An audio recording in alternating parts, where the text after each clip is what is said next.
Selamat pagi adik-adik sekalian. Oke, selamat pagi lausa-lausa sekalian. Oke. Ya, lausa senior pada tak ada. Mungkin lagi macet di jalan ya. Oke, kita mulai ya sekolah minggu kita karena sudah jam 8. Nah, kita bersyukur kepada Tuhan di hari Tuhan ini. Tuhan kembali mengumpulkan kita lagi di rumahnya. Untuk apa? Misal, untuk apa kita ke rumah Tuhan hari ini? Untuk apa saya? Memuji Tuhan, benar sekali. Kita datang untuk beribadah kepada Tuhan. Nah, jadi kita harus tahu apa tujuan kita itu, sehingga ketika kita tiba, kita harus mempersiapkan hati kita, duduk dengan tenang, lalu ketika ibadah mulai, kita harus mengikutinya dengan baik, ya. Jangan berbicara seperti Sisi sama Kenward sekarang, ya. Jangan berbicara lagi ya kalau kita sudah mau mulai. Fokus ya, lalu sungguh-sungguh bernyanyi. Oke, bernyanyi memuji Tuhan. Waktu mendengar firman Tuhan nanti juga harus duduk dengan tenang dan fokus ya. Oke, kita mulai dengan bernyanyi Mars Sekolah Minggu.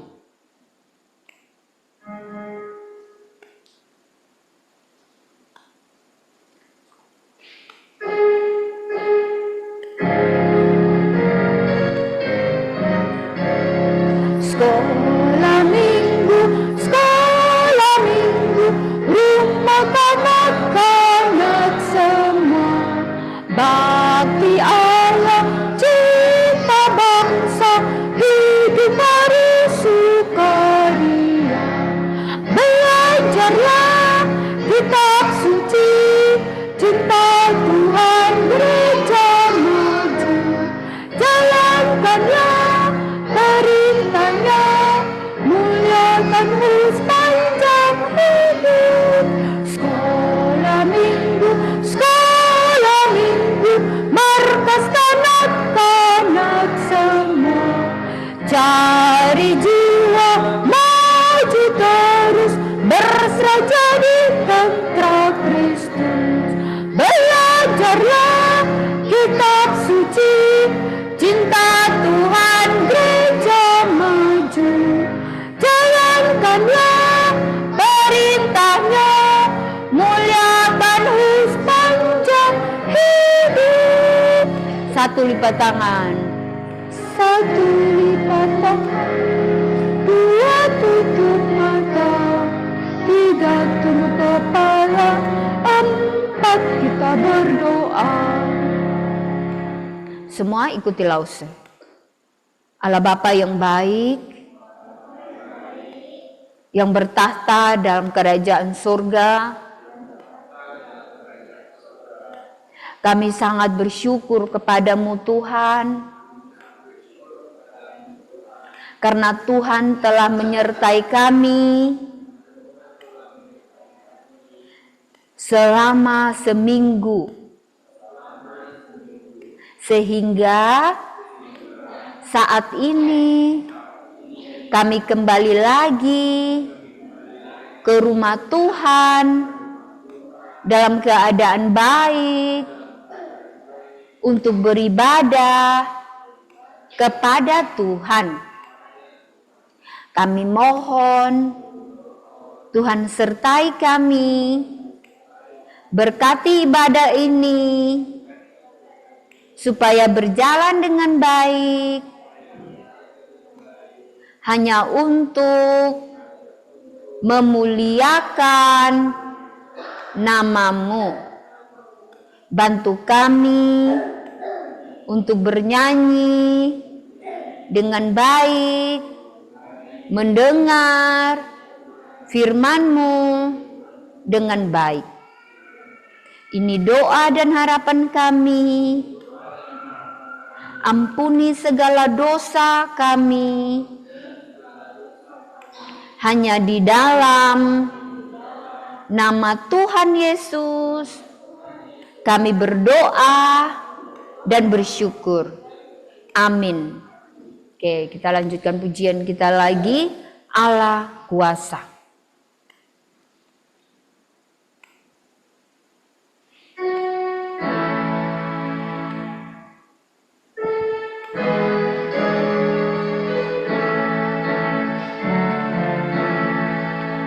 Allah kuasa melakukan segala perkara. Allahku Maha Kuasa.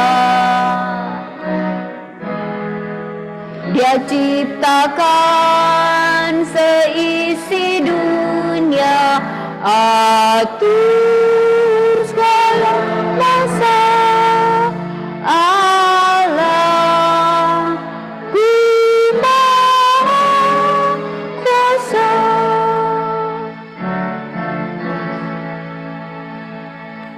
Ya, nah dari lagu ini ya kita belajar bahwa Tuhan itu Maha Kuasa, ya, melakukan apa saja untuk kita, ya.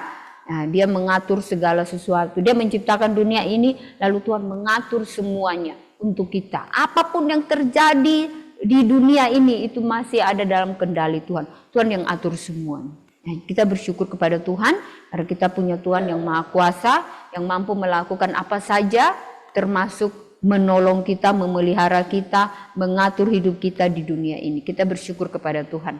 Nah, kita akan lanjutkan pujian berikutnya, terima kasih kepada Tuhan. Jadi selain kita bersyukur karena Tuhan menciptakan kita, Tuhan memelihara hidup kita, Tuhan mengatur hidup kita di dunia ini, kita juga patut bersyukur kepada Tuhan karena Tuhan telah menyelamatkan jiwa kita. Sehingga kita tidak akan dihukum di neraka, tapi kita akan ke surga. Jadi kita patut bersyukur kepada Tuhan. Namun satu hal yang penting lagi, kita harus ingat bahwa kenapa Tuhan harus selamatkan jiwa kita. Karena kita berdosa kepada Dia. Karena dosa kita yang begitu besar. Kita harus menyadari akan hal ini. Supaya kita mau begitu bersyukur kepada Tuhan. Ya, nah kita nyanyikan pujian terima kasih kepada Tuhan.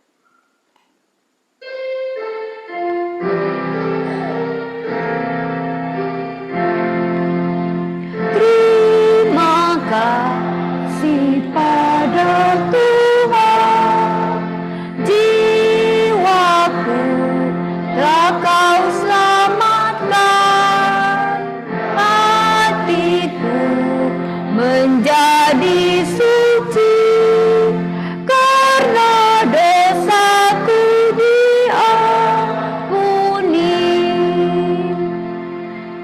Thank you Lord for saving my soul. Thank you Lord for making me whole.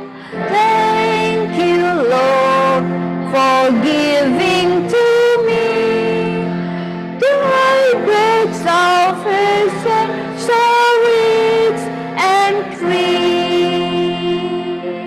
Ya, kita bersyukur kepada Tuhan. Sekarang kita nyanyikan Yesus itulah satu-satunya. Ya, Yesus itulah satu-satunya penolong kita atau penyelamat kita. Ya, kita bersyukur.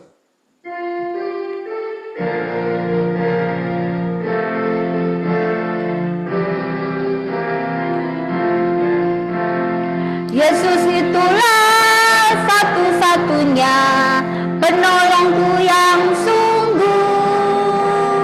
Dia berjanji akan kembali angkat kita semua. Oh, haleluya, puji Tuhan, upah-Mu besar di sorga. Oh, haleluya, puji Tuhan, upah-Mu besar di sorga. Ya, kita lihat pujian ini ya. Tadi Lausul sudah bilang bahwa Yesus itulah satu-satunya, tak ada lagi yang lain ya. Yesus itu adalah satu-satunya penolong kita, penyelamat hidup kita ya. Nah, ada satu lagi hal, Dia berjanji. Tuhan Yesus berjanji akan datang kembali. Apakah Tuhan Yesus sudah datang kembali? Apakah Tuhan Yesus sudah menggenapi janjinya ini? Belum. Dan apakah ada yang tahu kapan Dia akan datang kembali? Tidak ada yang tahu, hanya Tuhan saja ya. Nah, tapi kita bersyukur bahwa semua janji Tuhan Dia akan genapi. Suatu saat nanti Tuhan akan datang kembali ya. Tuhan Yesus akan dikatakan angkat kita semua kemana? Ke surga. hidup tinggal bersama dengan Tuhan di surga. Jadi kita harus bersyukur kepada Tuhan ya. Kita punya upah besar di surga, mendapatkan keselamatan atau hidup kekal di surga. Ya, kita bersyukur kepada Tuhan untuk hal ini. Makanya kita harus hidup berkenan kepada Tuhan dan tidak akan pernah mau meninggalkan Tuhan kita. Ya, kita bersyukur ya. Sekarang kita mau memberikan persembahan ya, SD 6. Oke ya. Nah, jadi judulnya adalah Hitung Berkat. Ya, kita nyanyikan bersama-sama.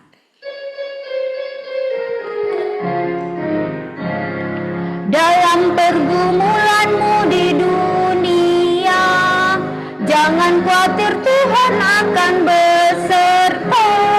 Ia mengirim malaikatnya menjaga, membimbing, menghiburmu sampai surga. Hitung berkat satu persatu, dan lihatlah karya Tuhanmu. Hitung berkat satu persatu, hitung berkat yang melimpah padamu. Musik saja.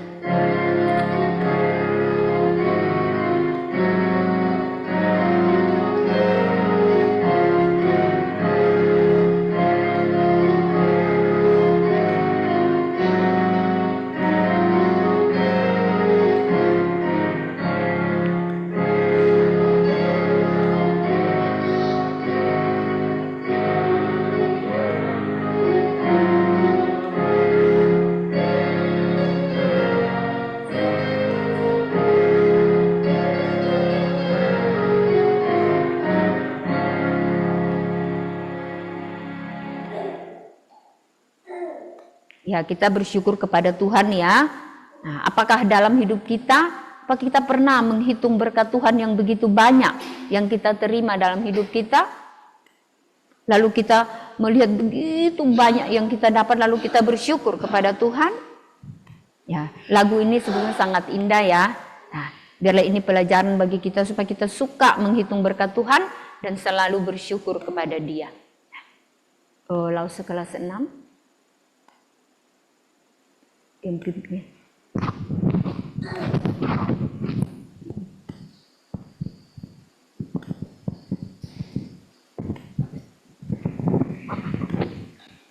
Oke, adik-adik, mari kita sama-sama berdoa. Ikutilah saya. Bapa di sorga, kami bersyukur untuk pemeliharaan Tuhan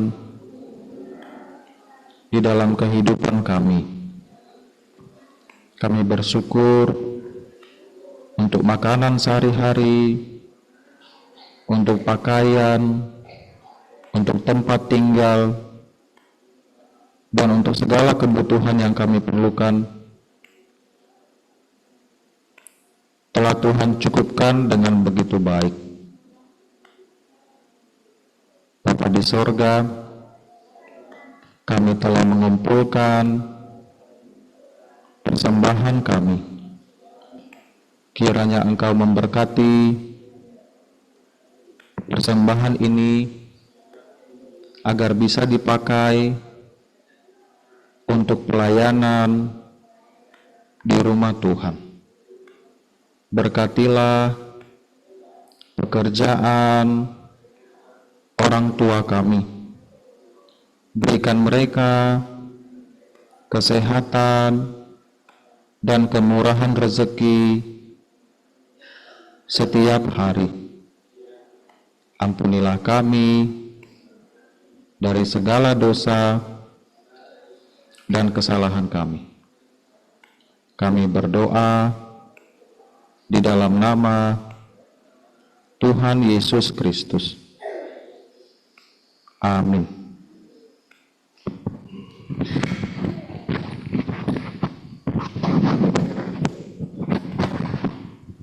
Oke, kita mau melihat pengumuman ya.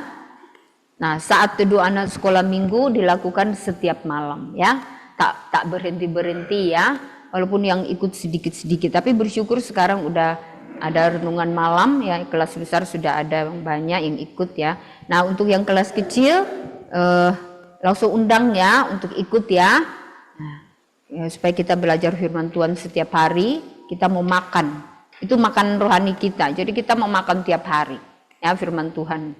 Oke, lalu renungan malam diadakan setiap malam jam 9. Oke, kita bersyukur untuk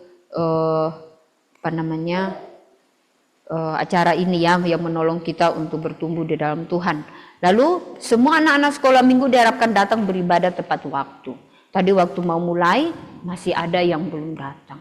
Ya, marilah kita belajar, langsung selfie kita semua ya. Kita belajar untuk menghormati Tuhan kita. Coba kita lihat kita lihat Tuhan ada duduk di sini. Apakah kita berani terlambat? Tidak ya. Nah, kita harus berpikir seperti itu.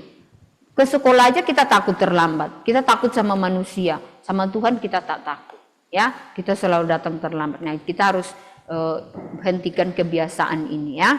Datang sekolah minggu tepat waktu. Lalu asisten diminta untuk langsung update jumlah anak di grup sekolah minggu ya. Petugas playgroup kebaktian hari ini langsung selfie dan putus. Ya, tak apa ya. Oke, langsung selfie. Oke, kita selamat hari Minggu, kiranya Tuhan memberkati. Dan kita mau membagi kelas kelas kecil sama Lause Louis. Lalu kelas tengah sama Lause Joseph. Kelas besar di sini. Oke.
Selamat pagi kita semuanya.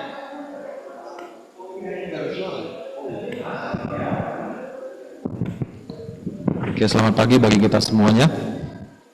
Dan sebelum kita memulai ibadah kita pada pagi hari ini, mendengarkan firman Tuhan, kita akan berdoa. Nah, langsung minta asisten ya. John, bisa bantu pimpin doa? Oke, silakan.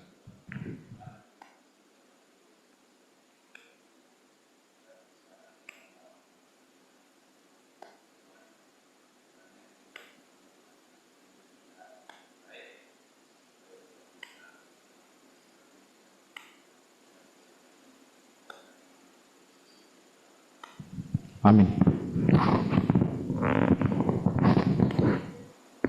Oke, kita akan melihat ayat hafalan kita pada pagi hari ini. Terambil dari 1 Tesalonika 5 ayat 2. Ya, kita baca bersama-sama dulu, setelah itu kalian ambil waktu sejenak untuk menghafal ya. Bentar. Oke. Kita baca bersama-sama 1 2 3. 1 Tesalonika 5 ayat 2. Karena kamu sendiri tahu benar-benar bahwa hari Tuhan datang seperti pencuri pada malam. 1 Tesalonika 5 ayat 2. Pada malam ya, tidak ada harinya ya. Pada malam. Oke, ambil waktu 1 menit ya, cukup saya rasa. Pendek. Hafal dulu, silakan.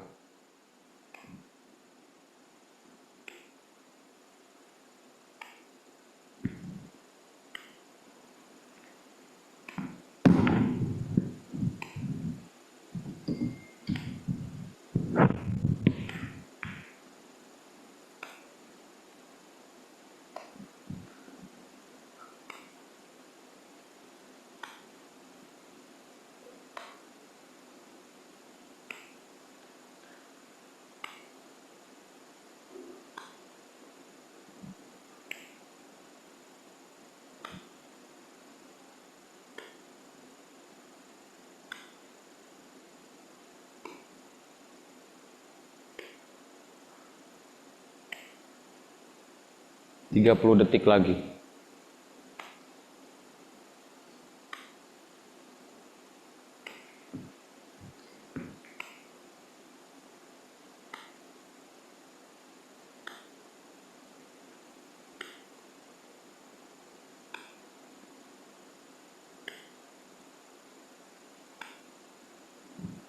Oke, kita baca kembali sekali lagi. Setelah itu beberapa bagian akan dihapus ya. Oke, sama-sama. 1, 2, 3. 1 Tesalonika 5 ayat 2. Karena kamu sendiri tahu benar-benar bahwa hari Tuhan datang seperti pencuri pada malam. Oke. Kita hapus. 1, 2, 3. 1 Tesalonika 5 ayat 2.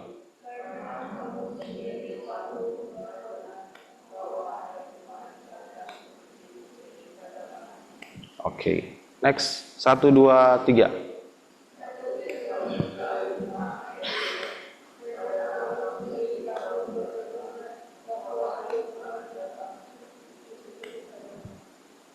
Oke, berikutnya 1, 2, 3.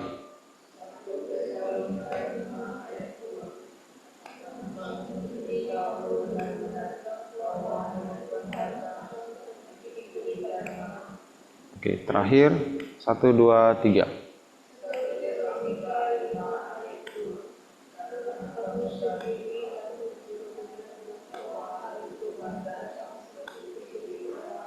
Oke, ladies first ya. Kita minta Hana.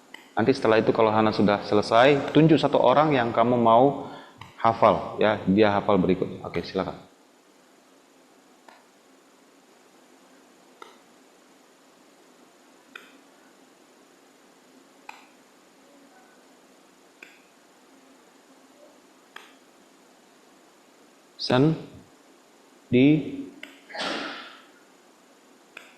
Sendiri.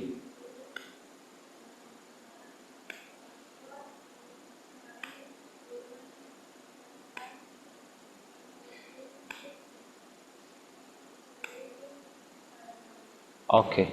Benar? Benar? Oke, kamu tunjuk satu orang. Siapa? Next. Hah? Ceris. Oke, silakan.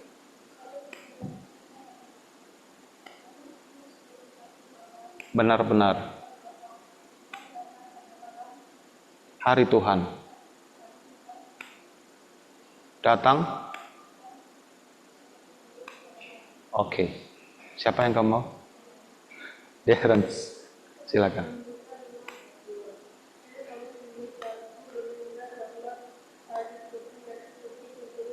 Oke, good.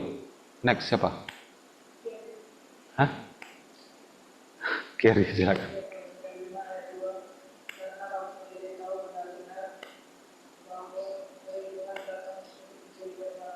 Oke, kamu pilih siapa?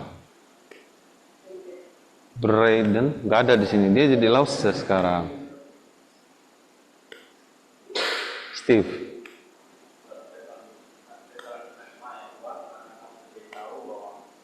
Benar-benar. Oke. 1 Tesalonika 5:2. Kamu minta siapa? Asa.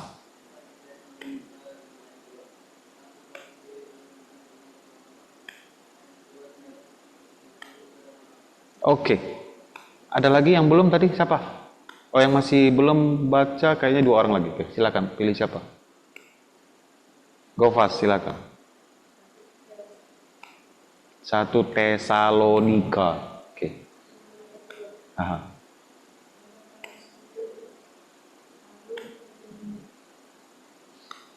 Kamu jangan nangis, enggak usah enggak marah loh, enggak usah nangis.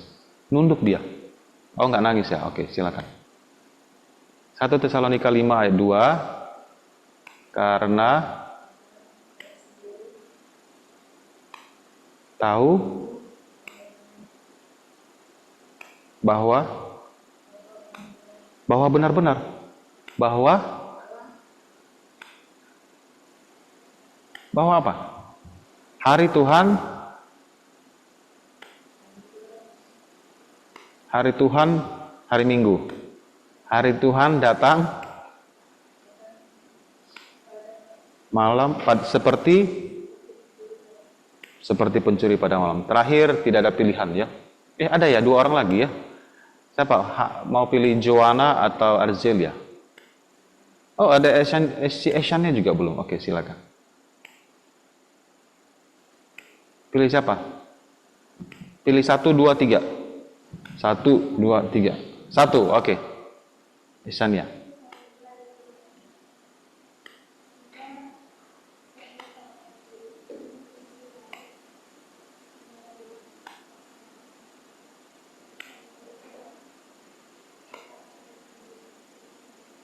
Oke, next. Sayang adik, oke silakan.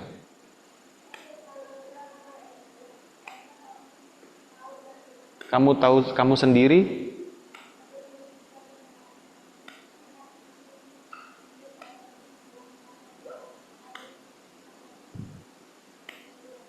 Oke. Joanna? Yota?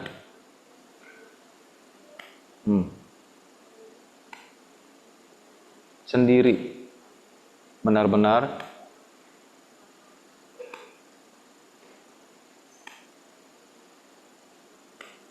Oke. Jadi dikatakan di sini karena kamu sendiri tahu benar-benar. Ini berbicara pada orang Kristen. Orang Kristen harus tahu ya, benar-benar, bukan sekedar ya kurang lebih lah saya tahu. Harus tahu sungguh-sungguh, benar-benar tahu bahwa hari Tuhan, hari kedatangan Tuhan Yesus kembali itu datang seperti pencuri pada malam. Pencuri datang tidak disangka-sangka harinya kan? Tidak ada kan pencuri datang, "Hai, malam ini aku mau mencuri ke rumahmu ya, Steve." Nggak ada, itu bukan pencuri namanya. Pencuri akan datang diam-diam. Tiba-tiba mendadak, di saat orang yang tinggal di rumah itu tertidur, tidak berjaga-jaga. Hari Tuhan datang seperti itu. Jadi kita harus selalu siap siaga dan menantikan hari kedatangan Tuhan ini. Ya, oke. Mati ya kameranya ya. Oke, harusnya nyala. Kadang-kadang mati, kadang nyala. Kenapa ya? Oke, nanti kalau mati ingatin lagi ya. Nah, hari ini kita masuk ke pelajaran 8, hidup untuk menanti kedatangan Kristus kembali. Jadi kita hidup di dunia ini sambil menjalani kehidupan kita sebagai seorang Kristen, kita itu menanti kedatangan Tuhan kembali. Selalu ingat, selalu dalam keadaan waspada, siaga, menanti kedatangan Tuhan Yesus untuk datang kembali ke dunia ini. Nah, bacaannya dari 1 dan 2 Tesalonika ya. Kita lihat dulu tujuannya ada 3, menemukan siapa, apa, kapan, dan di mana, dan mengapa dari surat 1 dan 2 Tesalonika. Kedua, mempelajari tentang kedatangan Kristus kembali. Dan ketiga, biarlah kedatangan kembali Kristus mendorong kita untuk menghidupi kehidupan yang berkenan kepada Dia. Jadi kalau kita tahu Tuhan Yesus mau datang kembali, respon kita seperti apa? Ya, kita harus hidup bagi Tuhan. Nah, pertama kita lihat dulu sejarah dari surat ini ya. 1 Tesalonika itu ditulis diperkirakan tahun 52 Masehi. Ya, udah 1900-an tahun yang lalu ya, kurang lebih. Ditulis oleh Paulus sesaat dia tiba di kota Korintus. Nah, kenapa surat ini ditulis? Karena Paulus merasa cemas dengan perkembangan iman jemaat di Tesalonika karena besarnya penolakan dan penganiayaan di kota tersebut. Paulus menulis surat ini tak lama setelah ia dan Silas melarikan diri dari kota tersebut karena penganiayaan orang Yahudi. Nah, jadi Paulus dan Silas melayani di kota ini, mengabarkan Injil, banyak jadi percaya. Tapi penganiayaan di situ begitu berat dan Paulus Silas harus melarikan diri, menyelamatkan diri untuk pergi ke kota lain mengabarkan Injil. Nah, jadi orang-orang yang percaya di situ bagaimana? Mereka tak ada pilihan, mereka tinggal di situ, mereka hidup di situ, dan mereka stay di situ. Jadi Paulus cemas nih, wah, bagaimana dengan iman mereka? Jangan-jangan mereka gara-gara penganiayaan berat akhirnya meninggalkan Tuhan. Akhirnya tidak ikut Tuhan lagi. Akhirnya dia tulis surat ini ya untuk menguatkan mereka, untuk melihat bagaimana perkembangan iman mereka di sana. Kemudian 2 Tesalonika ditulis kurang lebih sama waktunya, hampir bersamaan, tahun 52 sampai 53. Ditulis ketika Paulus masih berada di kota Korintus. Nah, ini dituliskan untuk menguatkan jemaat agar tetap setia mengikut dan melayani Tuhan dan juga mengajarkan jemaat tentang kebenaran akan kedatangan Tuhan Yesus kali kedua dan menasihati jemaat untuk menanggapi kedatangan Tuhan dengan sikap yang benar. Panjang ya. Jadi singkatnya begini. Ketika jemaat Tesalonika tahu Tuhan Yesus mau datang kembali, mereka pikir mau datangnya besok, segera atau lusa dalam waktu dekat. Sehingga apa yang mereka lakukan? Nggak usah kerja. Ngapain kerja? Nanti kalau Tuhan datang kan semuanya akan kita tinggalkan di belakang. Kita akan terangkat ke sorga dan semuanya harta kita, apapun yang kita punya tinggal di belakang. Mending nggak usah kerja. Ini tanggapan mereka waktu itu. Makanya Paulus tegur, memang kamu tahu bahwa Tuhan Yesus akan segera datang kembali. Tapi mengenai waktunya kita tidak tahu kapan. Dan bukan berarti kamu tidak bekerja. Tidak bekerja, tidak lakukan apa-apa, lalu diam saja tunggu sampai kapan langit terbuka, lihat Tuhan Yesus kapan turun dari sorga. Enggak seperti itu. Nah, jadi Paulus menuliskan ini memberitahukan tentang konsep, tentang respon yang benar tentang kedatangan Tuhan dalam menyambut kedatangan Tuhan. Dan dia menegur orang-orang yang tidak mau bekerja. Dia bilang, kalau dia tidak mau kerja, nggak usah makan. Ya benar, kalau kamu tidak mau bekerja, nggak usah makan. Akhirnya, dia koreksi cara pemahaman mereka, bukan begitu. Nanti kita lihat di 2 Tesalonika, bagaimana caranya menanggapi kedatangan Tuhan yang benar. Bukan dengan berdiam diri, tak melakukan apa-apa. Oke, kita lihat dulu gambar ya. Nah, ini adalah gambar ilustrasi ketika Tuhan Yesus terangkat ke sorga. Kalian pernah nonton film Superman? Siapa yang pernah nonton film Superman di sini? Gak pernah ya? Hai, gak tahu Superman itu seperti apa. Superman bisa terbang kan? Kalau kita lihat filmnya, wah, kita mungkin bayangin, hebat ya, bisa terbang, seru ya, bisa melayang seperti itu. Ini kita sudah hidup di zaman teknologi. Ada namanya program CGI. Jadi seolah-olah gambarnya atau videonya begitu realistis, nyata gitu loh. Dan kita takjub lihat gambar seperti itu. Wah, keren sekali ya. Terbangnya melesat laju ke atas. Dan kemanapun dia pergi, dia bisa pergi sesuka hati, terbang seperti itu saja. Nah, pada masa Tuhan Yesus, sekitar 2000 tahun yang lalu, bagaimana reaksi orang melihat manusia bisa melayang di udara? Tuhan Yesus perlahan-lahan terangkat ke sorga setelah kebangkitannya. Saya rasa kalau masa sekarang pun kita lihat secara langsung, kita pun masih takjub ya. Benar nggak? Masih heran.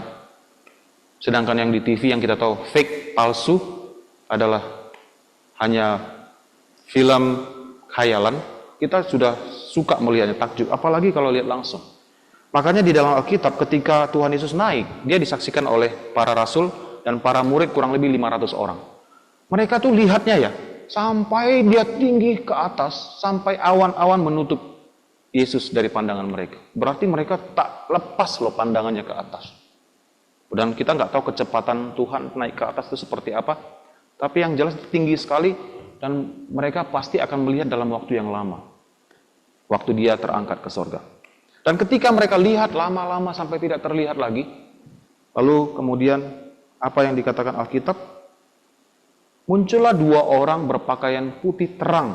Ini adalah malaikat, ya. Dan malaikat ini melihat mereka sedang melihat ke atas. Lalu dia bilang apa?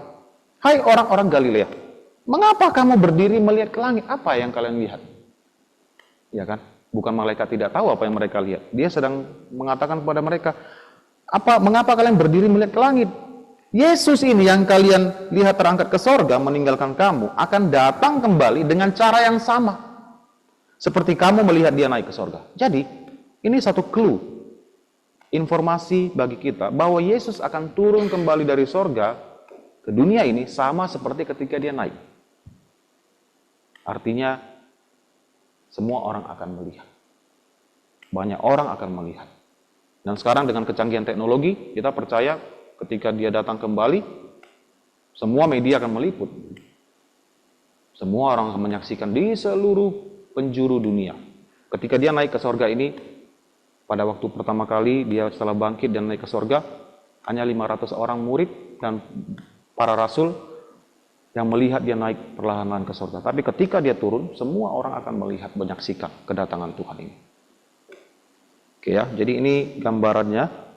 Kemudian mengenai kenaikannya ini, kedatangannya yang kedua kali, Tuhan Yesus juga pernah bilang, semasa dia belum disalibkan ya, dia sudah beberapa kali mengajar murid, dia bilang, pada waktu itu akan tampak tanda anak manusia di langit. Nah, anak manusia di sini kembali kepada Daniel pasal 7.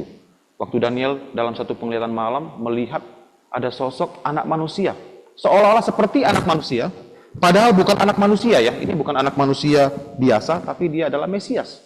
Jadi ketika istilah anak manusia dipakai, orang-orang Israel paham. Maksudnya adalah Mesias yang menyerupai anak manusia yang dilihat oleh Daniel pada penglihatan malam itu. Dia bilang anak manusia ini akan ada tandanya, dia di langit, dan semua bangsa di bumi akan meratap. Semua bangsa ya, tanpa terkecuali. Dan mereka akan melihat anak manusia itu datang di atas awan-awan di langit dengan segala kekuasaan dan kemuliaannya. Jadi semua bangsa, mereka semua akan melihat. Nah, mereka yang tertinggal, yang tidak percaya Tuhan, akan meratap, menangis. Kenapa saya tak percaya kepada Yesus? Seluruh bangsa akan melihat hal ini. Ini adalah pemandangan yang spektakuler pada waktu itu.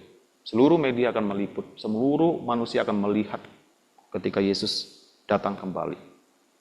Dalam kemuliaannya, Alkitab mengatakan dia datang bersama dengan para malaikatnya. Ini gambaran ilustrasi saja, ketika dia datang, langit akan terbuka. Di dalam kitab suci ketika dikatakan langit terbuka, langit terkoyak ya. Lausa nggak bisa gambarkan seperti apa langit terkoyak, tapi akan ada satu pemandangan yang luar biasa sehingga orang notice.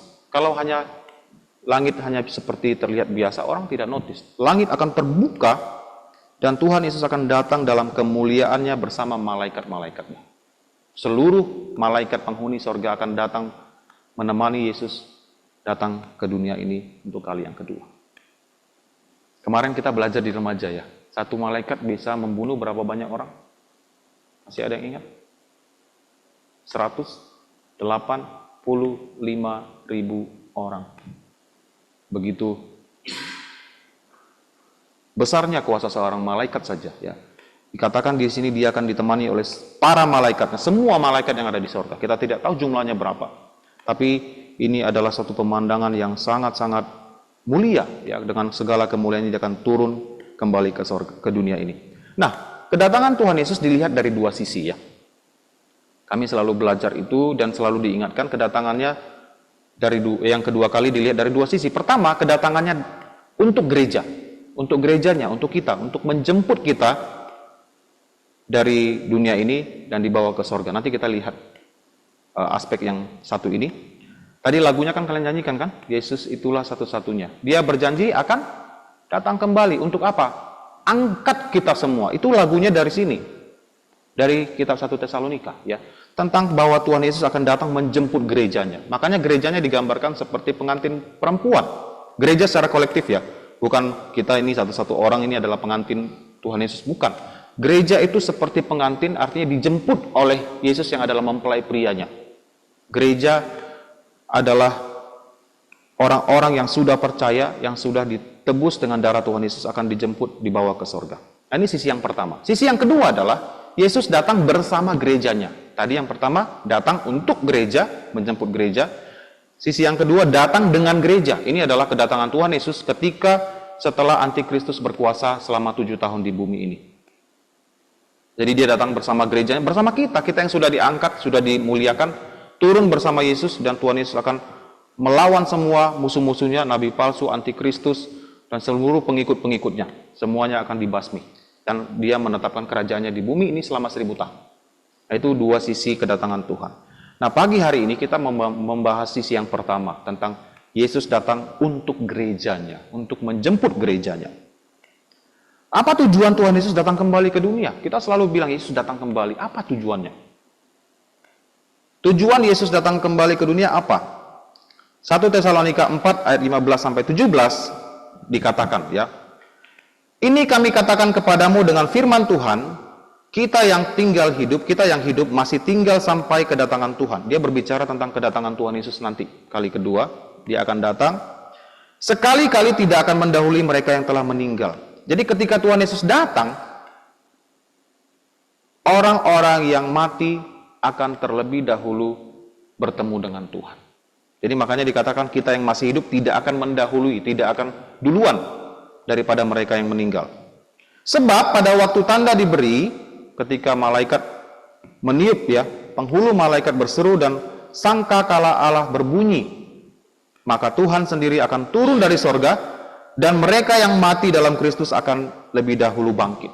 Jadi waktu Tuhan Yesus datang, dia akan di awan-awan. Seperti tadi yang gambar dengan malaikat, di awan-awan tidak turun ke bumi, di awan-awan disaksikan seluruh bangsa, lalu kemudian yang mati di dalam Tuhan. Semua yang sudah percaya Yesus, yang sudah dikubur, sudah terurai, mungkin juga yang sudah tidak tahu di mana jasadnya sama sekali. Itu semua akan dibangkitkan pertama, lalu tubuhnya disatukan, disempurnakan, dan rohnya disatukan dengan tubuhnya, dengan tubuh yang mulia. Nah, tubuh mulia ini kita percaya adalah tubuh yang dimiliki oleh Tuhan Yesus setelah dia bangkit. Tidak terikat ruang dan waktu. Dia bisa di mana aja. Dia bisa menembus materi. Ya, Tuhan Yesus ketika dia bangkit, kalian masih ingat kisahnya, semua murid tutup jendela, tutup pintu. Lalu kemudian mereka berdoa. Tiba-tiba Tuhan Yesus di tengah-tengah mereka datang, salam damai sejahtera. Dari mana dia lewat? Dia tidak lagi terikat ruang dan waktu. Kamu bayangkan punya tubuh seperti itu. Dulu waktu di sekolah teologi ya, kalau saya belajar hal ini, kami sesama mahasiswa selalu bicara, nanti ya, kalau kita sudah dimuliakan ya, punya tubuh mulia ya, saya bisa kemana aja loh. Yang saya mau, tidak terikat ruang dan waktu. Kadang-kadang ada yang juga bercanda, nanti kita pergi ke sini ya. Itu dengan iman kita bicara seperti itu. Karena kita yakin, percaya, itu akan terjadi. Tidak terikat ruang dan waktu, dan tidak ada dosanya. Tubuh ini, dikatakan dalam surat Paulus di Korintus, bahwa tubuh yang fana ini harus diganti, diubah jadi mulia, supaya bisa masuk ke sorga. Fit, match ke sorga. Jadi kita ini yang masih fana ini kan berdosa. Daging ini, tubuh ini tidak bisa ke sorga. Makanya harus diubahkan, dimuliakan ya. Jadi mereka yang mati duluan akan dibangkitkan. Kamu bayangkan ya, sejak awal sebelum Tuhan Yesus datang, orang-orang beriman sudah hidup. Abraham, Ishak, Yakub. Mereka itu semua percaya Tuhan. Daud, Salomo. Mereka sudah mati berapa ribu tahun yang lalu. Sekarang mungkin sudah terurai jadi tanah. Tidak ada lagi tulang belulangnya. Ini semua akan dibangkitkan. Orang-orang Kristen yang dianiaya. Pada waktu awal mula kekristenan, ada yang harus dibunuh, dibakar, dimasukkan ke dalam kuali berisi minyak goreng panas, digoreng hidup-hidup. Lalu setelah itu diberi kepada binatang buas dimakan. Tulang-tulangnya digigit, diperemukkan oleh binatang buas, dan tak bersisa kan, sudah masuk ke perut binatang dan sudah terurai dalam perutnya dan menjadi kotoran dan hilang, tak ada lagi sisanya. Itu semua akan dibangkitkan kembali. Mereka yang disiksa, dianiaya dengan cara yang sangat mengerikan, walaupun tubuh mereka hancur, terurai, tidak ada sisa, tidak ada yang bisa dilihat dari tubuh mereka itu, semua akan dibangkitkan. Pemandangan yang sangat mulia ya, ketika hari Tuhan Yesus datang kembali. Semua yang ada di muka bumi ini yang sudah meninggal di dalam Tuhan ya, yang sudah percaya Yesus, akan dibangkitkan. Seketika itu juga. Kemudian setelah itu apa? Sesudah mereka semua yang mati ini dibangkitkan dan memiliki tubuh yang mulia, kita yang hidup yang masih tinggal akan diangkat bersama-sama dengan mereka. Mereka ini mereka yang tadi yang lebih dulu. Dalam awan menyongsong Tuhan di angkasa. Demikianlah kita selama-lamanya bersama-sama dengan Tuhan. Jadi kalau Tuhan Yesus datang sekarang, kita akan lihat pemandangan semua yang sudah mati bangkit dulu dengan sekejap mata bangkit. Lalu kemudian kita yang masih hidup, bagaimana? Kita kan masih hidup nih. Kita akan diubahkan seketika itu juga dan menyongsong Tuhan ke angkasa. Lalu siapa yang tinggal di dunia ini? Mereka yang tidak percaya Tuhan. Lalu kemudian antikristus akan menampakkan diri dan memerintah dunia ini selama kurang lebih 7 tahun. Nah setelah itulah Tuhan Yesus dan gerejanya kita datang kembali untuk dia akan menetapkan kerajaannya selama 1000 tahun di dunia ini. Kita akan memerintah bersama-sama dengan Tuhan Yesus. Baik kan? Kalian harus lihat ke arah itu, ya. Jadi kalau kita tahu Tuhan Yesus datang seperti itu, begitu mulianya, maka kamu juga harus hidup dalam kekudusan, kebenaran. Pastikan kamu datang dan kamu terangkat. Nah, pendeta almarhum Timotito mengatakan ya, ketika pengangkatan terjadi kan banyak orang pandangannya, oh nanti dia datang apakah sebelum antikristus berkuasa, atau sesudah, atau di tengah, atau bagaimana, kapan dia datang? Dia bilang begini, kamu jangan sibuk mengurusin kapan dia datang. Pastikan kamu siap menyambut kedatangannya. Seperti kamu lihat schedule di bandara ya, papan yang menunjukkan jam keberangkatan pesawat kan. Kamu sibuk, nanti ke Australia jam berapa, ini ke berapa, nanti ini kemana, jam berapa. Tapi kamu nggak punya tiket, untuk apa? Apa gunanya kamu lihat papan itu sampai sepanjang hari pun kamu lihat, kamu tidak akan berangkat.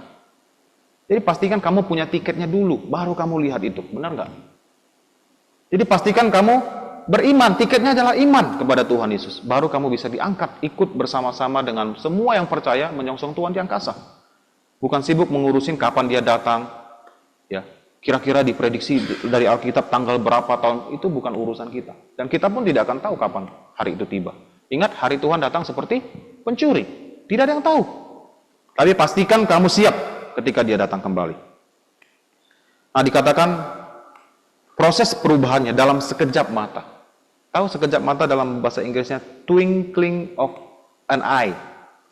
Kamu berkedip cepat nggak? Jadi pas kamu berkedip gini, sudah terjadi. Cepat ya? Cepat sekali kan? Apa yang bisa terjadi secepat itu? Kamu berkedip, langsung terjadi, dan semua orang diubahkan, dibangkitkan dalam keadaan yang tidak binasa, tidak dapat binasa, dan kita semua diubah. Sekejap mata, berubah. Seketika itu juga. Wah, ajaib ya. Lalu apa tujuan Tuhan Yesus datang kembali ke dunia? Tadi kita bahas untuk menjemput dan membawa kita ke surga dengan tubuh mulia. Ini tujuannya datang kembali. Ya. Kemudian kita mau lihat apa tanggapan kita tentang kedatangan Tuhan Yesus kembali. Kalau kita tahu dia akan datang, lalu apa respon kita? Bagaimana sikap kita? Bagaimana sikap kita ketika Tuhan Yesus datang kembali? Nah, kalian semua yang di sekolah, siapa di sini yang setiap pulang sekolah dijemput? Dijemput orang tuanya. Wah, banyak ya dijemput. Kalau ketika jam pulang sekolah, kamu tahu kamu akan dijemput, apa yang kamu lakukan? Kamu main-main dulu, jauh main-main, nggak lihat mobil orang tua, motor orang tua standby di depan? Enggak.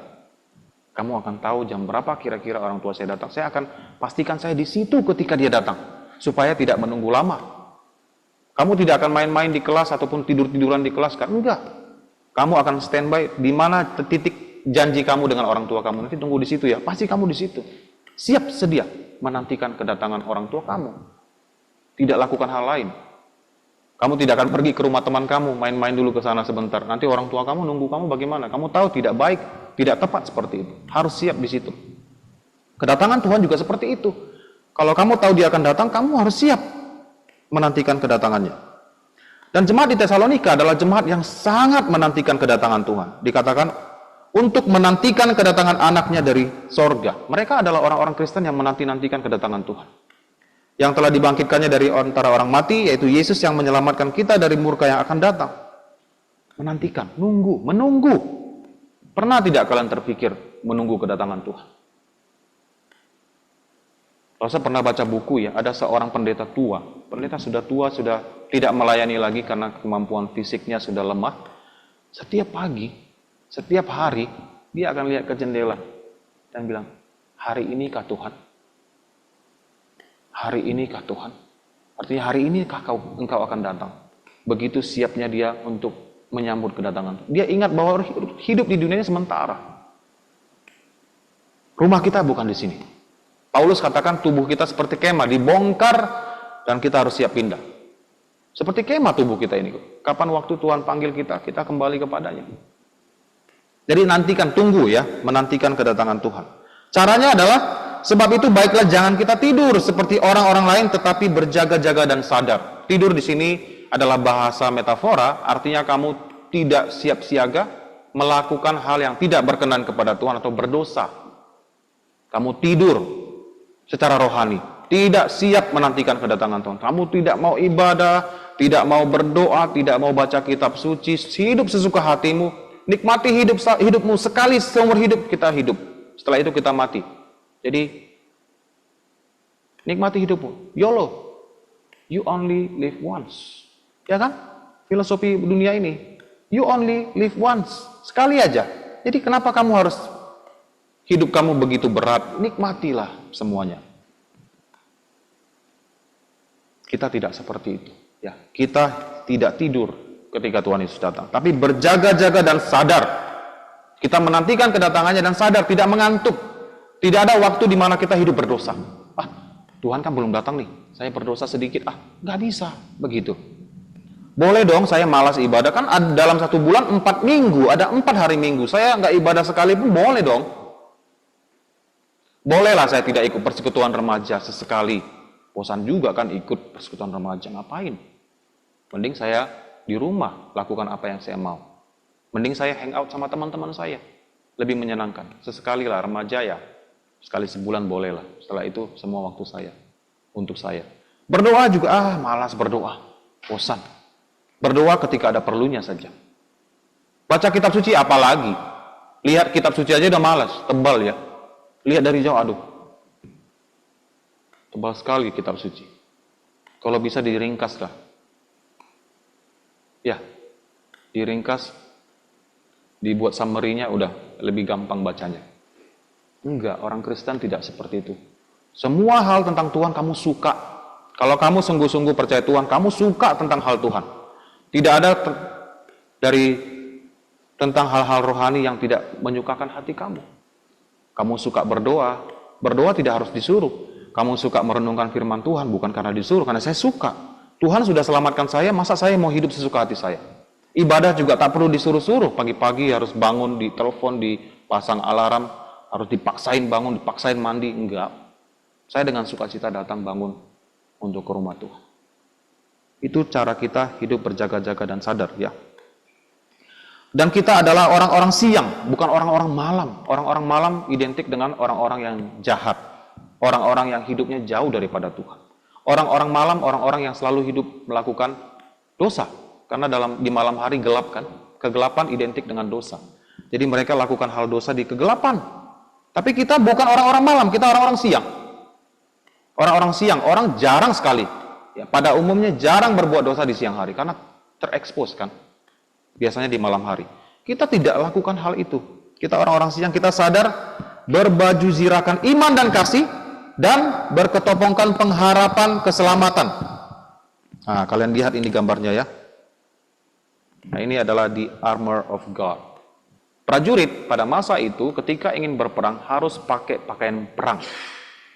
Nah, baju zirah ini yang melindungi dia dari dada sampai bawah ini bajunya. Baju biasa terbuat dari logam ya, baja, besi, pokoknya tidak bisa menembus tubuhnya ya, supaya ketika panah ditembakkan atau pedang diayun tidak terluka. Ini perlindungan pada masa itu. Jadi di Paulus katakan berbaju zirahkan iman dan kasih. Nah, kalau seorang prajurit pergi ke medan perang tidak pakai baju ini, apa yang terjadi, Steve? Mati. Kamu dari jauh pun ya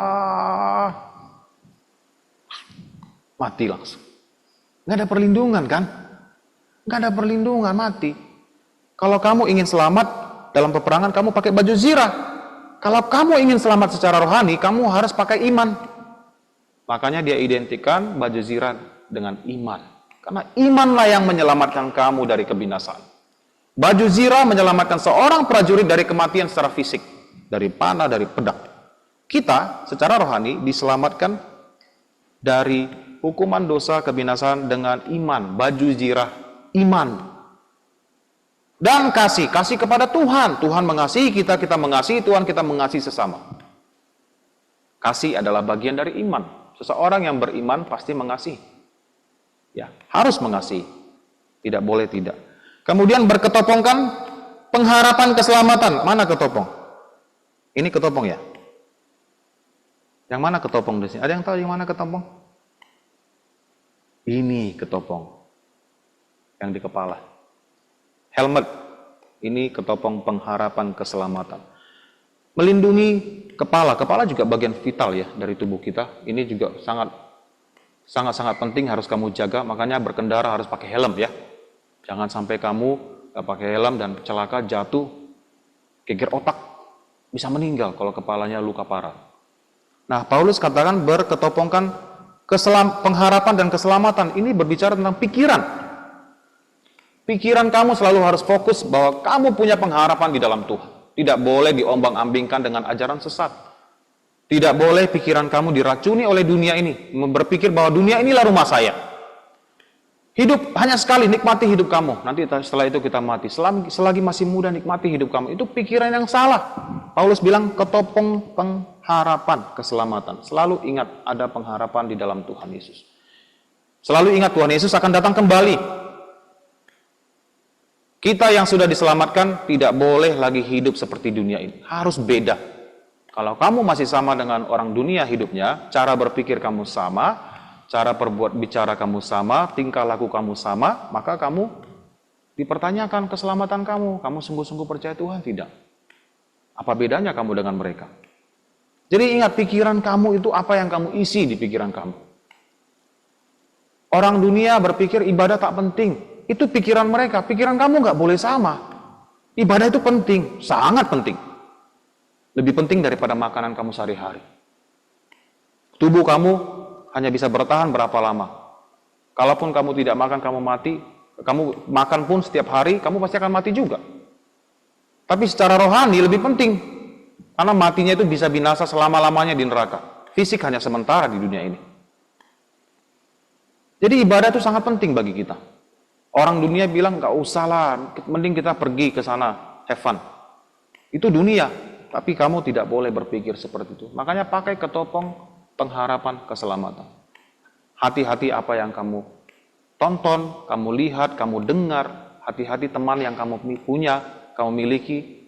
Jangan sampai teman kamu menghasut kamu untuk jauh daripada Tuhan. Jangan karena kesukaan kamu, hobi kamu, menjauhkan kamu dari Tuhan. Pikiran seperti itu harus kamu buang. Berketopongkan pengharapan dan keselamatan. Kamu bisa selamat. Dua hal ini sangat penting bagi seorang prajurit. Pakaian, baju zirah, dan ketopong keselamatan. Ya, kepala juga sangat vital. Kena panas sekali meninggal. Ya. Dulu ada seorang perempuan, wanita muda ya, umur 18 tahun di tempat tinggal Lause. Dia jatuhnya ya, nggak jatuh dari motor laju loh, enggak. Hanya jatuh dari motor, motornya lagi berdiri, jatuh. Tapi dia nggak pakai helm, enggak. Tapi terhentak kepalanya ini ke lantai, ke aspal. Jatuh gitu aja dan pingsan. Dibawa ke rumah sakit, tak lama meninggal. Dicek ternyata pendarahan di kepala. Begitu vitalnya ini, kepala ini jaga loh. Banyak orang yang selamat dari kecelakaan ketika pakai helm. Banyak. Kamu lihat di video di YouTube, banyak sekali. Tapi ketika kamu tak pakai helm, fatal lah. Langsung lewat itu. Tinggal nama saja. Jadi dua hal ini penting ya. Baju zirah dan ketopong ini. Kamu pastikan pakai itu. Dalam peperangan rohani kamu menantikan kedatangan Tuhan kali kedua. Jadi tanggapan kita tentang kedatangan Tuhan Yesus kembali apa? Kita menantikan kedatangan dengan berjaga-jaga dan sadar. Tadi Allah sudah jelaskan ya, berjaga-jaga, sadar. Mengapa kita harus berjaga-jaga dan sadar dalam menantikan kedatangan Tuhan Yesus kembali? Kenapa harus berjaga-jaga? Kenapa harus sadar? Kenapa? Ayat hafalan kita tadi. Karena kamu sendiri tahu bahwa benar-benar bahwa hari Tuhan datang seperti pencuri pada malam hari. Pada malam hari kita biasanya umumnya orang tertidur, tidak sadar, tidak terjaga. Pencuri datang diam-diam. Hari kedatangan Tuhan itu seperti pencuri, tidak ada yang tahu. Kalau kamu tahu, kamu pasti sudah berjaga-jaga pada hari itu kan? Benar nggak? Malam hari ini katanya ada isu akan terjadi perampokan di rumahmu. Kamu hati-hati ya. Kamu pasti akan gembok semua jendela dan kamu sudah standby dengan senjata kamu. Benar nggak? Berjaga-jaga. Kalau bisa kamu minum kopi 1 teko ya, supaya nggak tidur kan? Supaya terjaga, melek. Lihat. Begitulah kita secara rohani harusnya. Nantikan kedatangan. Tuhan bisa datang kapan saja loh. Nah kalau kamu punya perspektif seperti ini, maka kamu akan menjaga hidup kamu dengan hati-hati. Tidak sembarangan lagi. Karena Tuhan bisa datang kapan saja. Sekejap mata loh dikatakan tadi. Perubahan setiap orang memiliki tubuh yang mulia. Begitu singkat waktunya. Jadi tak ada waktu tiba-tiba, sorry Tuhan, sorry. Pas Tuhan datang kamu minta maaf, menyesal. Enggak seperti itu. Kamu hidup berjaga-jaga. Jadi karena Tuhan Yesus datang seperti pencuri pada malam hari, maka kamu harus berjaga-jaga. Ini gambaran maling ya. Ketika maling datang, jalannya pun seperti jalan seekor harimau. Harimau tahu nggak? Itu jalannya itu begitu pelan loh, nggak kedengaran loh. Padahal ada kukunya kan. Kukunya hanya keluar ketika mencengkram mangsa. Tapi kalau lagi jalan, kukunya masuk. Jadi tinggallah ini ya, paw-nya, paw. Pencuri juga gitu kan, pelan-pelan. Buka pintunya pun sampai nggak kedengaran. Pagi-pagi orang bangun, loh, mana laptop saya, mana HP saya? Lemari saya kok terbuka? Baru dia tahu. Itulah pencuri, datang diam-diam pada malam hari. Dulu Papa Lause kehilangan, Papa Lause jualan barang-barang perabot kan, barang bekas kayak meja, kursi tamu, kulkas, TV, meja TV dari Singapura dibawa lalu dijual di balai. Satu pagi pas lagi buka toko itu, di depan toko sudah ada meja satu, udah siap-siap mau diangkat, kursinya sudah diangkat, tinggal mejanya, mungkin dia mau balik lagi. Tapi sepanjang malam gak kedengar suara apa-apa. Pagi-pagi barang itu sudah berarti dia buka loh semuanya, pintunya dia buka, tapi gak kedengaran loh. Begitulah seorang pencuri datang, apalagi yang sudah ahli kan, sudah tidak takut, sudah halus sekali permainannya, tidak bisa diketahui oleh orang yang dicuri. Jadi mengapa kita harus berjaga-jaga dan sadar dalam menantikan kedatangan Tuhan Yesus kembali? Karena Tuhan Yesus bisa datang kapan saja. Kamu harus ingat, kapan saja dia bisa datang. Jadi hal yang perlu kita ingat adalah Tuhan Yesus pertama pasti ya, tidak akan mungkin tidak datang. Di dalam kitab suci dikatakan ketika merujuk kepada kedatangan Tuhan Yesus, itu kata yang dipakai itu bukan if. Kalau if, kamu tahu kan indikasinya apa? If itu bisa datang, bisa enggak. If I come, artinya apa? Kalau saya datang. Kalau saya datang, ataupun mungkin saya bisa nggak datang. Tapi Alkitab nggak pakai kata if. Ini begitu precise-nya ya.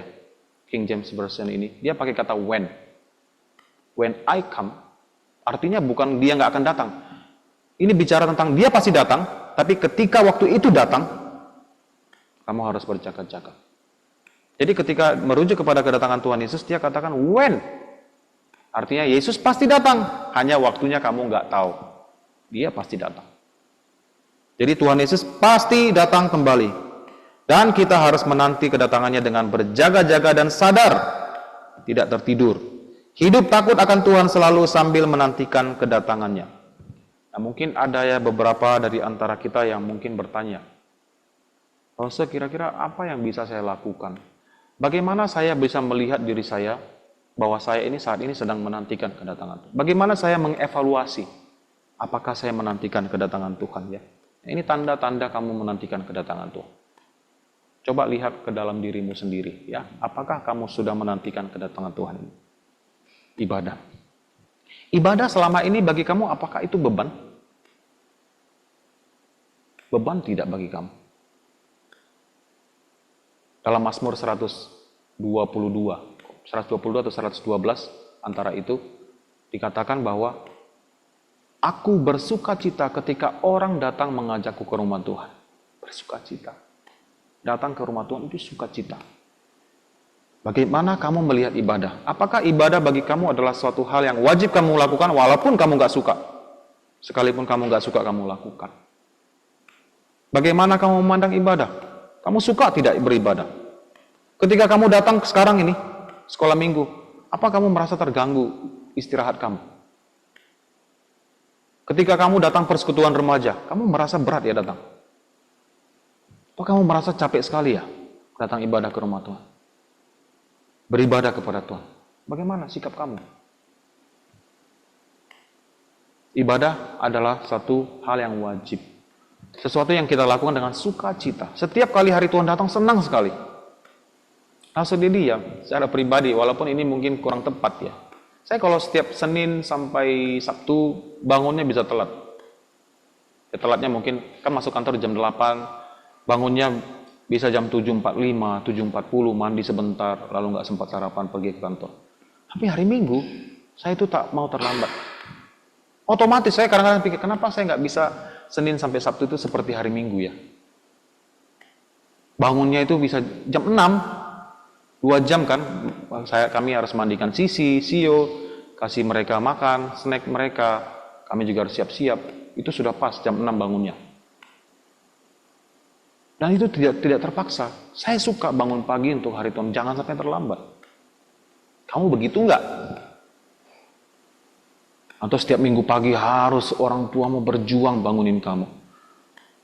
Udah datang orang tua kamar, bangun, oh iya kamu duduk, ya berdoa dulu. Bukan pura-pura, ya berdoa memang. Habis itu udah selesai amin, tumbang lagi ke tempat tidur. Hei Kerry, tadi sudah dibangun, oh iya mak, ya. Perbaiki tempat tidur dulu, cep. Udah, habis itu duduk sebentar, tutup mata lagi. Setiap detik berharga untuk tidur. Tapi nggak tahu kamar mandi apa masih tidur juga ya? Kamar mandi harus enggak ya? Udah kena air masa bisa tidur lagi? Ada ya yang bisa gitu? Ibadah. Sudahkah selama ini ibadah jadi kesukaan kamu? Lalu nggak perlu chat kamu. Nanti datang ya ibadah ya. Oh datang ya persekutuan ya. Hati kamu tuh harusnya suka. Ingat sendiri. Saya sudah diselamatkan Tuhan, masa saya tak mau bersyukur pada Tuhan? Kita kalau ditolong orang, makasih ya, kamu akan ingat kebaikan orang itu. Kalau lihat orang itu, halo, kamu ingat kebaikan dia. Ini Tuhan bukan hanya baik kepada kamu, selamatkan kamu. Dosamu diampuni, kamu masuk ke sorga. Punya pengharapan hidup di sorga. Dan sekarang kamu malas ibadah. Orang seperti apa kita? Kalau kita tidak tahu berterima kasih, orang bilang nggak tahu berterima kasih. Kalau begini kamu buat ke Tuhan, kira-kira Tuhan bilang apa ke kamu? Nah, ibadah pertama. Baca kitab suci. Baca kitab suci, membaca apa kehendak Tuhan bagi kamu. Firman Tuhan adalah tulisan Tuhan sendiri, adalah perkataan Tuhan sendiri. Kalau kamu bilang kamu percaya Tuhan, tapi nggak suka dengan perkataannya, itu bohong. Kamu harus suka dengan firman Tuhan, karena firman Tuhan adalah perkataan Tuhan. Dulu waktu lagi pacaran, dulu waktu kami pacaran zamannya pakai surat loh. Kalian kan enggak kan? Kalian jangan pacaran dulu, belum waktunya ya. Sekarang kan enggak, sekarang chattingan. Tiap hari bisa chattingan, kapan waktu bisa chattingan. Kalau dulu enggak, ke surat. Dan suratnya ini enggak dikasih langsung, malu dong. Kita kayak bikin dia penasaran. Tulis surat. Lalu pernah dapat surat ya, dari kakak kelas. Waktu itu waktu SMP.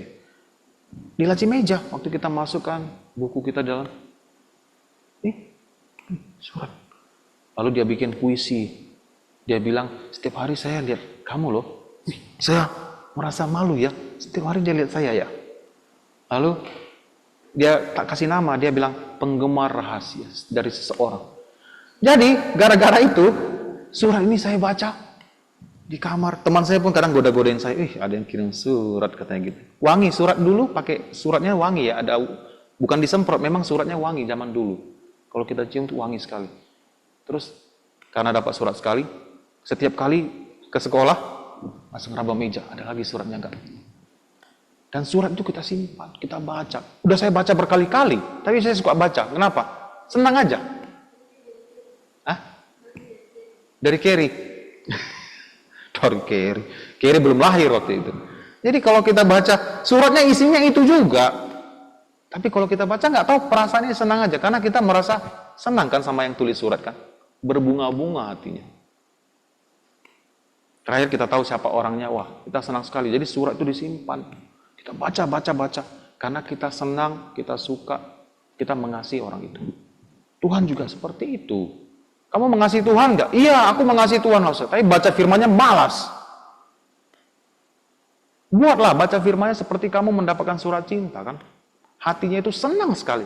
Kalau nggak baca, kayaknya ada yang kurang ya. Baca. Itu bukti kita mengasihi Tuhan. Baca kitab suci nggak kamu setiap hari? Satu pasal, semalam kita topiknya tentang membaca firman Tuhan. Baca satu pasal nggak banyak. Nggak harus baca satu kitab satu hari. Mungkin berat bagi kamu. Dan kalau kamu baca tanpa pengertian juga nggak ada gunanya. Baca satu pasal tapi dengan penuh pengertian. Teliti bacanya. Apa maksudnya ini? Kalau nggak tahu kamu bisa chat Lause Dedi, Lause Jansel, Pak Pendeta. Apa ini maksudnya Pak Lause? Saya nggak ngerti. Bisa. Jadi kesukaan kamu baca kitab suci atau baca HP kamu? Coba kamu pertimbangkan ya, kamu pikirkan ya, berapa lama waktu kamu pakai untuk lihat HP kamu. Saya punya handphone ya, handphone Lause ini ada satu peringatan, kalau sudah penggunaan layar sudah melewati batas, dia kasih peringatan. Berapa belas jam gitu. Saya heran loh, berarti saya buka sebentar, itu kan dihitung. Kamu buka 3-5 detik, ditambahin waktunya. Jadi dihitung, belasan jam loh lihat HP. Saya kadang-kadang, waduh, belasan jam lihat HP. Kitab suci berapa menit? Nggak usah ngomong jam, berapa menit. Jadi kalau kita tak ada sama sekali waktu baca kitab suci, gimana kita bilang mengasihi Tuhan? Kalau seorang bilang mengasihi kepada orang lain tapi tak ada buktinya, orang bilang gombal. Benar? Gombal, ngomong doang, omong doang, omon. Ngomong-ngomong aja, nggak ada artinya. Buktikan dengan action ya, dengan tindakan kamu. Mematuhi kitab suci tidak hanya dibaca, tidak hanya dihafal, tadi kita hafal satu ayat 1 Tesalonika 5:2, tapi dipatuhi, dilakukan. Jadi kalau seperti surat cinta kemarin yang Lause dapat, dia bilang ketemu di satu tempat, saya akan pergi ke situ kan. Oh, tempatnya di sini. Saya tunggu di situ. Kenapa? Karena ditulis di situ, saya harus tunggu di situ mau ketemuan. Firman Tuhan juga seperti itu. Ketika Tuhan perintahkan kamu lakukan sesuatu, kamu lakukan. Karena kamu mengasihi Tuhan. Tak ada keraguan-raguan. Pergi langsung. Lakukan. Ya, patuhi kitab suci. Berdoa. Kamu berdoa berapa kali sehari? Seberapa sering kamu berdoa? Apa yang kamu minta dalam doa kamu? Apakah kamu hanya datang ketika ada maunya pada Tuhan? Atau sama sekali nggak berdoa? Sibuk sepanjang hari nggak ada waktu untuk berdoa. Hanya doa makan. Doa makan pun kadang-kadang lupa. Ada kamu berkomunikasi dengan Tuhan? Jalin relasi dengan Tuhan, ada tidak? Sibuk setiap hari, tak ada waktu. Ketika susah datang pada Tuhan berdoa, Tuhan tolong saya. Gimana kalau Tuhan dari sorga bilang, sorry ya, saya juga sibuk. Tuhan tolong saya, Tuhan saya lagi sakit, saya mau sembuh. Sakit sekali penyakit ini. Tolong Tuhan, sorry ya, saya lagi sibuk. Nanti ya. Tuhan nggak pernah bilang begitu kan? Setiap kali kita berdoa, Tuhan berkenan mendengarkan jawab doa kita. Kadang-kadang kita tak berdoa pun Tuhan kasih. Masakan kita tak mau berdoa pada Tuhan, tak mau berbicara kepada Tuhan. Berbicara kepada pribadi yang kita kasihi. Kalau orang yang kita kasih, kita suka ngomong kan sama orang itu. Setiap waktu harus lihat orang itu bicara dengan orang itu. Sama Tuhan juga begitu ya, berbicara, komunikasi dengan Tuhan. Lalu bersaksi. Ceritakan tentang Tuhan Yesus kepada teman kamu. Ceritakan tentang siapa dia, apa yang sudah dia lakukan dalam hidup kamu, dan kamu juga ingin teman kamu bisa mendengarkan tentang Injil. Kalian punya bestie di sekolah kan? Punya nggak? Punya. Bestie kamu Kristen nggak? Ada yang punya bestie nggak Kristen? Ada. Ada. Kamu mau bestie kamu di neraka, kamu di sorga? Enggak dong, egois dong begitu. Kamu kan kasihi dia, teman kamu. Kalau mau, saya maunya dia di sorga. Tapi caranya bagaimana? Gak bisa kan dengan imannya sendiri. Harus datang kepada Tuhan Yesus. Karena kamu tahu itu jalan satu-satunya. Ceritakan kepada bestie kamu. Tahu nggak? Tuhan Yesus sudah mati bagi kita untuk menebus dosa-dosa kita. Saya percaya kepadanya dan saya dapatkan pengampunan dosa, kehidupan kekal di sorga. Dan saya juga mau kamu juga di sorga nantinya bersama-sama dengan saya. Kamu bestie saya mau kamu di sana. Mau percaya Tuhan Yesus nggak? Pernah nggak ngomong begitu?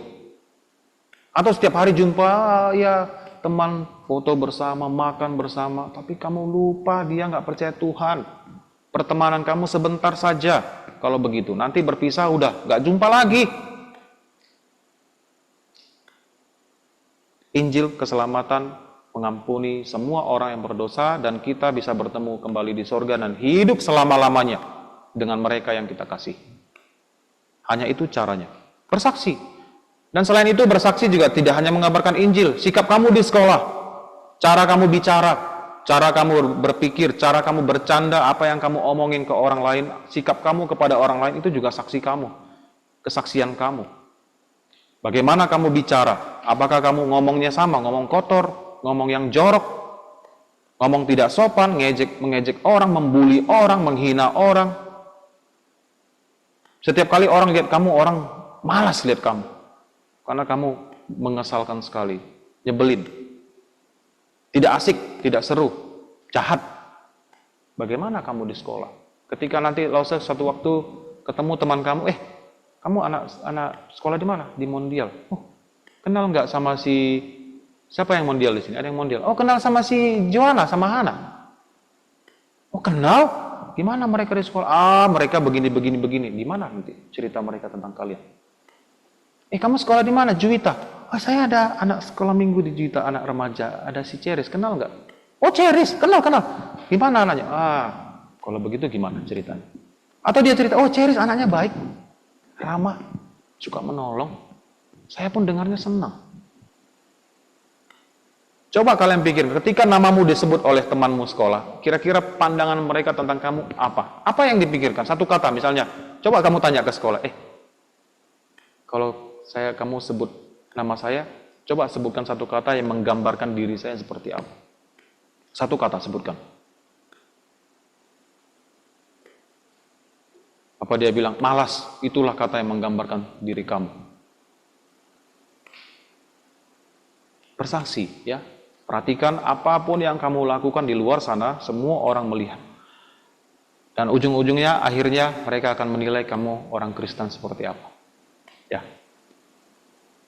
Kemudian berbuat baik kepada semua orang. Ini juga adalah cerminan iman, ya. Berbuat baik kepada semua orang. Kasih dari Allah yang kita sudah terima, kita menerima kasih Allah dengan menerima Yesus, karena Yesus adalah bentuk dari kasih Allah kepada manusia. Itu kita tunjukkan dengan mengasihi orang sesama kita. Makanya Rasul Yohanes bilang, kalau kamu bilang, aku mengasihi Tuhan, tapi kamu benci saudara kamu, itu kamu pembohong. Kenapa? Mana mungkin bisa mengasihi seseorang pribadi yang tidak bisa dilihat. Sementara orang yang bisa kamu lihat, kamu nggak kasihi. Mustahil. Tuhan, aku mengasihimu. Kamu nggak pernah lihat Tuhan. Kamu bisa mengasihi pribadi yang tidak pernah kamu lihat. Tapi orang-orang di sekitar kamu nggak pedulikan, itu bohong. Kamu peduli nggak sama orang lain? Ketika teman kamu di sekolah ada yang sedih, murung, ada nggak rasa peduli kamu mau tanya, kamu kenapa? Atau kamu bilang, none of my business. Bukan urusan saya. Pernah kamu bilang, saya doain kamu ya, kita berdoa sama-sama ya. Pernah nggak? Kamu lagi kesulitan apa?